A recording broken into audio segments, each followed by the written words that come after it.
Hello everyone, welcome to positive approach academy. My name is Priyanka. HP TET के लिए biology की class है आज, जिसमें हम 15 इंपॉर्टेंट पीवाईक्यूज डिस्कस करेंगे जो आपके टेट के एग्जाम में ऑलरेडी पूछे गए हैं। बहुत ही इंपॉर्टेंट क्लास रहने वाली है। हर एक एमसीक्यू में डिस्कस करूंगी विद प्रॉपर एक्सप्लेनेशन, तो वीडियो के साथ एंड तक बने रहना है। पहले क्वेश्चन के साथ स्टार्ट करेंगे आज की वीडियो को। Which plant hormone is primarily responsible for the triple response in seedlings? Option A है ऑक्सिन, ऑप्शन बी है गिबरलिन, ऑप्शन सी है इथाइलिन एंड ऑप्शन डी है एब्सिसिक एसिड। तो ट्रिपल रिस्पॉन्स कौन कॉज करता है? वो है आपका ऑप्शन सी, इथाइलिन। इसी के साथ कुछ और भी हम इंपॉर्टेंट फंक्शन और हॉर्मोन्स के बारे में जानेंगे। देखो, सबसे पहले प्लांट ग्रोथ हॉर्मोन्स की मैं बात करूं तो 5 मेजर हार्मोन होते हैं: auxin, gibberellin, cytokinin, abscisic acid and ethylene. Auxin की बात करें तो ये शूट टिप डेवलपिंग सीड्स में सिंथेसाइज होता है। Primary side shoot tip, root tip दोनों में रहेगा और डेवलपिंग सीड्स में। गिबरलिन आपका meristems of apical bud and roots and young leaves में। साइटोकाइनिन मेनली रूट्स में रहता है। एब्सिसिक एसिड जो है लीव, स्टेम, अनराइपेंड फ्रूट इनमें रहेगा। इथाइलिन आपका tissues of ripening fruits, ageing leaves, जो एज्ड लीव रहती हैं। प्राइमरी फंक्शन बहुत इंपॉर्टेंट है, यहाँ से भी क्वेश्चन एग्जाम में बनता है। ऑक्सिन का काम है सेल इलोंगेशन और most important apical dominance. Gibberellin का काम भी है stem elongation, seed germination. Cytokinin का काम है cell division, delaying senescence. Abscisic acid का stomatal closure, seed dormancy. Ethylene का फ्रूट राइपनिंग, लीफ एब्सिशन। ठीक है। और ये जो शुरू के 3 हैं, ऑक्सिन, गिबरलिन एंड साइटोकाइनिन, ये हैं आपके प्रोमोटर्स। और एब्सिसिक एसिड और इथाइलिन ये हैं आपके प्लांट ग्रोथ इनहिबिटर। तो ये भी क्वेश्चन बनता है कि प्रोमोटर कौन है और इनहिबिटर कौन है। ठीक है, तो ये चार्ट अच्छे से पढ़ लेना है। अब आप सोच रहे होंगे मैम तो आगे वाले क्वेश्चन में चले जाएंगे, तो ये चार्ट कैसे पढ़ना है? तो देखो, ये आप हमारे टेलीग्राम चैनल पे आपको पूरी पीडीएफ वहां पे मिल जाएगी। इससे पहले जितनी भी क्लासेस लगी हैं उनकी भी पीडीएफ आपको हमारे टेलीग्राम चैनल पे मिल जाएगी। तो टेलीग्राम चैनल का लिंक हमारे डिस्क्रिप्शन बॉक्स में अवेलेबल है, उस पर क्लिक करें, हमारे चैनल को विजिट करें और वहां पे पूरी पीडीएफ्स लें। नेक्स्ट क्वेश्चन पे चलेंगे। The Kranz anatomy is characteristic feature of which type of plants? तो क्रंच एनाटॉमी किस टाइप ऑफ प्लांट का फीचर है? C3 plant, C4 plant, CAM, CAM plants, hydrophytes. Correct answer is option B, C4 plants. जैसे कि आपके example भी पूछे गए हैं आपके प्रीवियस ईयर एग्जाम्स में, sugar cane is a C4 plant. Maize एक एग्जाम्पल आ जाएगा, सॉर्गम। ठीक है, ये सारे क्या हैं आपके C4 प्लांट्स हैं। क्रंच एनाटॉमी में होता क्या है? मीजोफिल सेल के अंदर बंडल शीथ सेल भी पाए जाते हैं। नॉर्मली ऐसा अरेंजमेंट नहीं होता है, लेकिन क्रंच एनाटॉमी जो है ये स्पेशल टाइप ऑफ फीचर है जो कि लीव्स में पाया जाता है। किन के? C4 प्लांट्स में। ठीक है, मीजोफिल सेल और बंडल शीथ सेल। जो बंडल शीथ सेल है वहां पे C3 साइकिल चलेगी और मीजोफिल सेल में आपकी C4 साइकिल चलती है। ठीक है, तो ये पॉइंट आपने याद रखने, पूछा जाता है ये क्वेश्चन भी। नेक्स्ट क्वेश्चन पे चलेंगे। During the urine formation process the majority of water reabsorption occurs in which part of the nephron? Option A है proximal convoluted tubule, option B है distal convoluted tubule, option C है loop of Henle, option D है collecting duct. तो इसका जो correct answer है वो है PCT, that is proximal convoluted tubule. तो यूरिन फॉर्मेशन प्रोसेस जब होती है, मेजॉरिटी ऑफ वाटर रीअब्जॉर्प्शन होता है आपका PCT में। आ जाइए, और इम्पोर्टेंट जो है कुछ पॉइंट्स और समझ लेते हैं इसी से रिलेटेड। देखो, नेफ्रॉन के अगर सेगमेंट्स की बात करें तो सबसे पहले PCT की मैं बात करूं, 70 से 80% रीअब्जॉर्प्शन इसी में होती है मैक्सिमम। लूप ऑफ हैनेल, इसमें लगभग 15% रीअब्जॉर्प्शन होती है।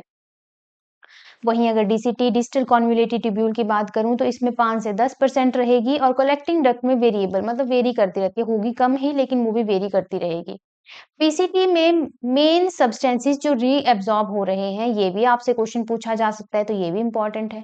Glucose, amino acid, sodium, potassium ions, water, ये PCT में रीअब्सॉर्ब होता है। लूप ऑफ हैनेल में आपका वाटर एंड सॉल्ट जो है रीअब्सॉर्ब होते हैं। DCT में Na पॉजिटिव एंड H2O। ठीक है, कंडीशनल रीअब्सॉर्प्शन होता है यहाँ पे। कलेक्टिंग डक्ट में मेनली वाटर होता है। ठीक है, तो ये बहुत इंपॉर्टेंट चार्ट है। अगेन आराम से पढ़ना, पीडीएफ डाउनलोड कर लेना टेलीग्राम से, वहां से देखकर ये चार्ट अच्छे से पढ़ लेना। नेक्स्ट है आपका fourth question, in human heart the pace maker is technically known as the AV node, bundle of His, Purkinje fibre, SA node. Pace maker किसे कहा गया है ह्यूमन हार्ट में? वो कहा गया है एस ए नोड को, याद रखना है आपने, ठीक है। किसको कहा गया है? एस ए नोड को। Then next is which of the following is an example of false fruit? False fruit का एग्जांपल कौन सा है? ऑप्शन ए है मैंगो, ऑप्शन बी है बनाना, सी है कैश्यू नट, डी है गुआवा। तो देखो सबसे पहले तो आपको ट्रू फ्रूट्स और फॉल्स फॉल्स फ्रूट्स का जो है पता होना चाहिए। बहुत इंपॉर्टेंट क्वेश्चन है, काफी बार आपके प्रीवियस ईयर एग्जाम में पूछा गया है। ट्रू फ्रूट की अगर मैं बात करूं तो ये ऐसे फ्रूट होते हैं जो फॉर्म होते हैं फ्रॉम फर्टिलाइज्ड ओवरी, मतलब ओवरी से जो बनेंगे। तो एक बार डेफिनेशन पढ़ लो। True fruit is the fruit that is formed from the fertilized ovary of the flower and ovules get transformed into seeds. For example, mulberry, fig, pineapple, grapes, ये आपके सारे क्या हैं? ट्रू फ्रूट्स हैं। वहीं अगर हम फॉल्स फ्रूट की बात करें तो ये अदर फ्लोरल पार्ट से अराइज करते हैं रेदर देन ओवरी, मतलब जो ओवरी से नहीं डेवलप होते हैं। Arises from other floral parts other than ovary. Example बहुत इंपॉर्टेंट है इसके, वेरी इंपॉर्टेंट एग्जाम्पल पूछे गए हैं एग्जाम में, एप्पल, पाइनएप्पल, बनाना, ठीक है। नेक्स्ट क्वेश्चन पे चलेंगे, हमारा question number 6, the fluid mosaic model of plasma membrane was proposed bye. ये तो भाई सबको आना चाहिए, मैंने अपनी प्रीवियस क्लासेस में भी डिटेल में आपको फ्लूइड मोज़ेक मॉडल के बारे में बताया था, जब हमने I think cell chapter discuss किया था, है ना, याद है आपको? जिन्होंने प्रीवियस क्लासेस लगाई हैं उनको तो याद होना चाहिए, और जिन्होंने नहीं लगाई हैं वो अभी लगाएं। प्लेलिस्ट पर जाएं, हमारे इस वीडियो के बाद जाना, लेकिन तो प्लेलिस्ट विजिट करें, वहां पे अलग अलग हर सब्जेक्ट की आपके लिए प्लेलिस्ट बनी हुई है। अगर बायोलॉजी के एस्पेरेंट हैं आप तो बायो, केमिस्ट्री, साइकोलॉजी, जीके, हर सब्जेक्ट की सेपरेट प्लेलिस्ट है, तो वहां जरूर विजिट करें। इसी के साथ मैं आपको बता दूं, हमारा पेड बैच भी है जो कि आजकल लाइव चला हुआ है, तो उसमें उसमें अगर आपको थ्योरी पर भी अपनी पकड़ अच्छी बनानी है तो आप उसमें भी एनरोल हो सकते हैं और हमारे साथ तैयारी कर सकते हैं इस आने वाले टैट एग्जाम के लिए।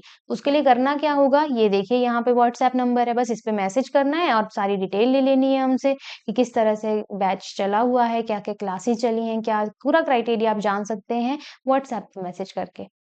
तो क्वेश्चन पे वापस आते हैं, the fluid mosaic model model of plasma membrane was proposed by. Option A है Watson and Crick, option B है Singer and Nicolson, option C है Schleiden and Schwann, and option D है रॉबर्ट हुक। कौन है बताइए जल्दी? Option B Singer and Nicolson. Next question is pneumatophores breathing roots भी जिनको बोलते हैं, जो कि रेस्पिरेशन में हेल्प करती हैं और मेनली, मतलब ऑक्सीजन की सप्लाई जो है जब लिमिटेड हो जाए तो ये रूट्स जो हैं उनको ऑक्सीजन प्रोवाइड करती हैं। Commonly found in xerophyte, mesophyte, halophyte, epiphyte. क्या होगा इसका आंसर? Halophyte, mangroves mainly. ये आप डायग्राम भी देख, इमेज भी देख सकते हो सामने, ये जो नीचे से ऊपर की तरफ को आई है ना, इस तरीके से देखो, these are pneumatophores, breathing roots जिनको बोलते हैं।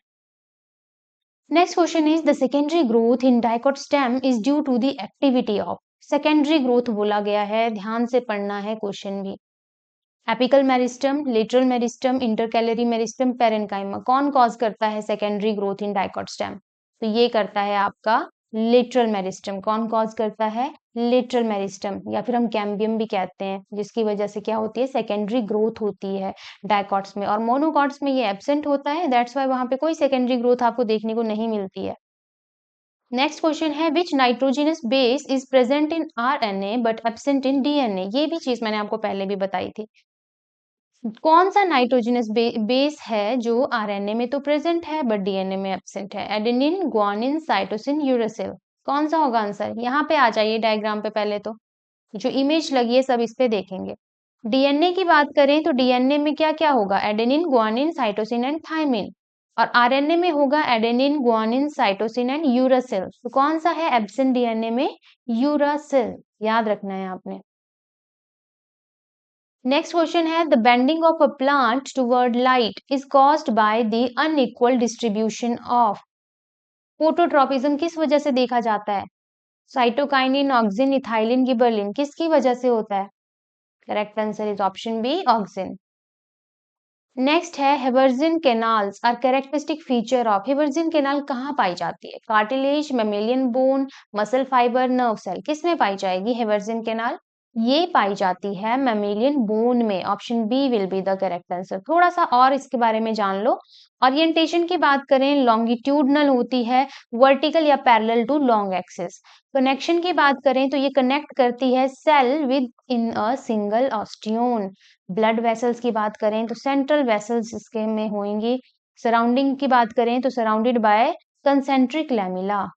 ठीक है, ये भी आपने फीचर पढ़ लेने हैं वर्जिन कैनाल के बारे में। तो कहाँ का कैरेक्टरिस्टिक फीचर है? मेमेलियन बोन का कैरेक्टरिस्टिक फीचर है आपका। Next question is in the Krebs cycle how many molecules of ATP are produced directly from one molecule of glucose? अब Krebs cycle की बात करें तो कितने मॉलिक्यूल ऑफ एटीपी बनते हैं वन मॉलिक्यूल ऑफ ग्लूकोज से? 2 एटीपी, 4 एटीपी, 36 या 38? तो क्या आंसर होना चाहिए इसका? 2 ATP directly. Option A will be the correct answer. ठीक है, नेक्स्ट है विच part of human brain is responsible for thermo regulation controlling body temperature? कौन करता है हमारी बॉडी का temperature control? Cerebrum, cerebellum, hypothalamus, medulla oblongata. देखिए ब्रेन का स्ट्रक्चर भी, अब सोचो कौन सा करता होगा? बॉडी टेम्परेचर को कौन मेंटेन करता है? हाइपोथैलेमस। कौन करता है? हाइपोथैलेमस, याद रखना है। नेक्स्ट है scientific name of the state tree of Himachal Pradesh deodar. भाई इसका आंसर तो सबको आना चाहिए, है ना? तो ये आपके लिए है होमवर्क क्वेश्चन, और आपको पता है होमवर्क क्वेश्चन मैं अगर देती हूँ तो आपका काम है उसका आंसर हमें कमेंट करना कमेंट बॉक्स में। तो जितने भी एस्पिरेंट वीडियो देखेंगे वो जरूर इस क्वेश्चन का, क्वेश्चन नंबर 14 का आंसर जरूर करना है उन्होंने। ठीक है, तो एक बार फिर से मैं क्वेश्चन पढ़ लेती हूँ। The scientific name of state tree of Himachal Pradesh deodar is Pinus roxburghii, Cedrus deodara, Quercus leucotrichophora या रोहोडोडेंड्रोन आर्बोरियम। होमवर्क क्वेश्चन है आपके लिए। लास्ट क्वेश्चन आज की क्लास का रहेगा। Which phylum is known for having a water vascular system? देख लो यहाँ पे वाटर वेस्कुलर सिस्टम, वैसे तो यहाँ पे लिखा हुआ है आंसर भी, पर चलिए फिर भी। ऑप्शन ए है पॉरीफेरा, ऑप्शन बी है सिलेंट्रेटा, ऑप्शन सी है काइनोडर्मेटा एंड ऑप्शन डी है मोलस्का। तो किस फाइलम में वाटर वेस्कुलर सिस्टम पाया जाता है? Correct answer is Echinodermata. ठीक है, इकाइनोडर्मेटा याद रखना है। एक वाटर कैनाल सिस्टम भी होता है, वाटर कैनाल सिस्टम, इनमें कंफ्यूज हो जाते हैं एस्पिरेंट्स। वाटर कैनाल सिस्टम, चलिए आपके लिए क्वेश्चन है, ये मैंने पहले भी पढ़ाया है अपनी प्रीवियस क्लासेस में। वाटर कैनाल सिस्टम किस में पाया जाता है? ये भी दो होमवर्क क्वेश्चन हो गए आपके लिए। पहला तो मैंने आपको अभी देवदार पेड़ का जो है साइंटिफिक नेम पूछा, और दूसरा आपने बताना है वाटर कैनाल सिस्टम जो है किस फाइलम में पाया जाता है। ठीक है, चलिए फिर आज की क्लास में हम इतना ही करेंगे। इसी तरह के और पीवाईक्यूज भी मैं लेके आऊंगी अपनी नेक्स्ट वीडियो में। तो अगर वीडियो यूजफुल लगी होगी तो वीडियो को लाइक जरूर करें, और चैनल को सब्सक्राइब जरूर करना है जो नए हैं चैनल पे, और अपने फ्रेंड्स के साथ भी वीडियो को शेयर जरूर करें। चलिए आज की क्लास में इतना ही करेंगे, मिलेंगे अपनी नेक्स्ट क्लास में। धन्यवाद।